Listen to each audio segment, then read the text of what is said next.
दोस्तों एक टाइम था जब पेटीएम डिजिटल पेमेंट मार्केट का चेहरा बन चुका था। लोग ऑनलाइन पेमेंट का मतलब ही पेटीएम करना समझते थे और फिर 8 नवंबर 2016 को भारत में नोटबंदी के बाद पेटीएम भारतीय डिजिटल पेमेंट मार्केट का सबसे बड़ा प्लेयर बन गया था। और दोस्तों फर्स्ट मूवर एडवांटेज ने पेटीएम को इस इंडस्ट्री का किंग बना दिया। और फिर दोस्तों ऐसा क्या हुआ जिसने पेटीएम की डाउनफॉल की नींव रखी और क्यों आज यह कंपनी अपने इन्वेस्टर की आंखों में खटक रही है। आज की इस वीडियो में हम आपको पेटीएम की राइज और फॉल की फुल स्टोरी बताएंगे। तो दोस्तों 22 फरवरी 2022 को साउथ दिल्ली की डीजीपी विनीता मैरी जयकर की कार को एक तेजी से आती हुई लैंड रोवर ने ठोक दिया और दिल्ली पुलिस ने उस इंसान को अरेस्ट कर लिया। लेकिन बाद में दोस्तों उन्हें बेल पर छोड़ दिया गया। वो इंसान दोस्तों कोई और नहीं बल्कि पेटीएम के फाउंडर और सीईओ विजय शेखर शर्मा थे। यूपी के अलीगढ़ में जन्मे विजय शेखर शर्मा एक मिडिल क्लास फैमिली से थे, लेकिन उनका सपना एक ऐसी कंपनी बनाने का था जो कि पूरी दुनिया में अपनी पहचान बना सके। साल 2000 में दोस्तों विजय ने 197 कम्युनिकेशन नाम की एक कंपनी की शुरुआत की और दोस्तों इसी के अंदर पेटीएम भी आता है। पेटीएम यानी कि पे थ्रू मोबाइल। और दोस्तों इसे साल 2010 में लॉन्च किया गया था। विजय शेखर शर्मा ने $2 मिलियन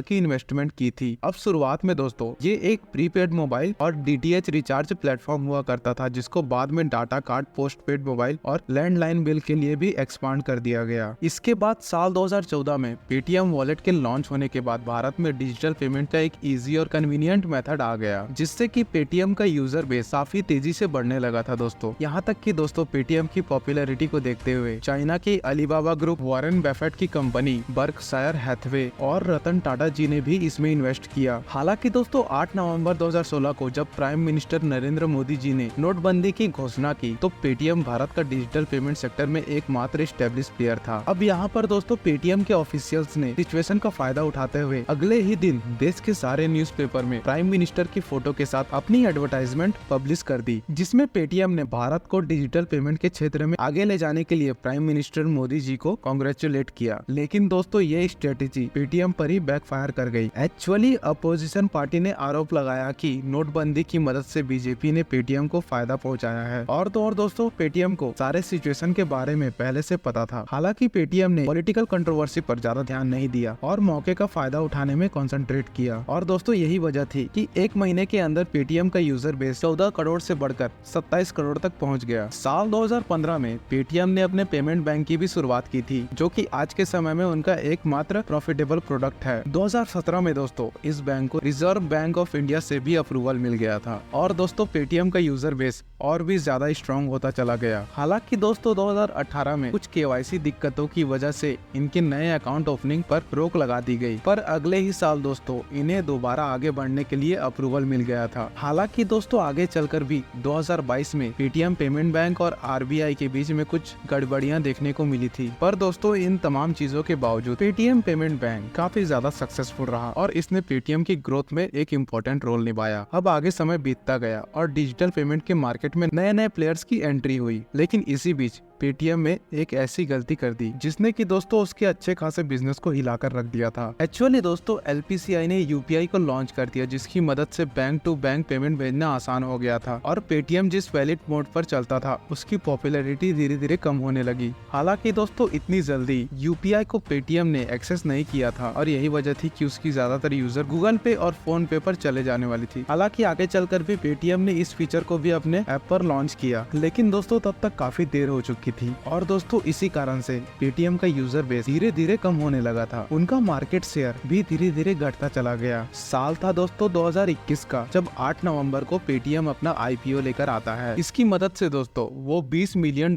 की वैल्यूएशन पर $2.3 बिलियन राइज करते हैं, यानी कि करीब 18,300 करोड़ रुपया। और यह दोस्तों कोल इंडिया के बाद से भारत का सबसे बड़ा आईपीओ था। और दोस्तों पेटीएम के एक शेयर की कीमत 2150 रुपए रखी गई थी। विजय शेखर शर्मा का कहना था कि उन्होंने इन्वेस्टर को फायदा कराने के लिए शेयर की प्राइस बहुत कम रखी थी, पर दोस्तों एक्सपर्ट्स का मानना था कि काफी ज्यादा अमाउंट है ये सब। और तो और दोस्तों पेटीएम का आईपीओ जो था ना, वो मार्केट में बहुत ज्यादा हाइप लेकर आया था। बहुत सारे लोग इसमें इन्वेस्ट करने के लिए बहुत ज्यादा एक्साइटेड दिखाई दिए थे। यहाँ तक कि दोस्तों ग्रे मार्केट में भी पेटीएम का शेयर 20% प्रीमियम पर ट्रेंड कर रहा था। वैसे मैं आपको बता दूं दोस्तों कि ग्रे मार्केट एक ऐसा अनऑफिशियल मार्केट है जहाँ ट्रेडिंग के पहले शेयर एंड बाइंग होती होती है उस शेयर की। और दोस्तों पेटीएम के शेयर को तो ग्रे मार्केट में लोग 20% से भी ज्यादा प्राइस पर खरीद रहे थे। पर दोस्तों 18 नवंबर 2021 को जब पेटीएम स्टॉक मार्केट पर लिस्ट हुआ तो दोस्तों दिन के अंत तक इसकी शेयर की प्राइस मात्र 1560 रुपए ही रह गई। और दोस्तों आज के टाइम में देखा जाए तो पेटीएम का शेयर 620 रुपए के करीब है, जो कि दोस्तों 2150 के प्राइस से करीब 71% नीचे है। 2021 में दोस्तों लगभग 65 कंपनीज अपना आईपीओ लेकर आई थी और ज्यादातर कंपनीज का परफॉर्मेंस बहुत अच्छा रहा था। लेकिन दो ऐसी कंपनीज थी जिनका आईपीओ बुरी तरीके से फ्लॉप हो गया। पहला है पेटीएम और दूसरा है कार ट्रेड। दोनों ही कंपनीज दोस्तों लॉस मेकिंग कंपनी थी। दोनों के दोनों कंपनीज दोस्तों हाई वैल्यूएशन पर अपना आईपीओ लेकर आए थे। पेटीएम ने $20 बिलियन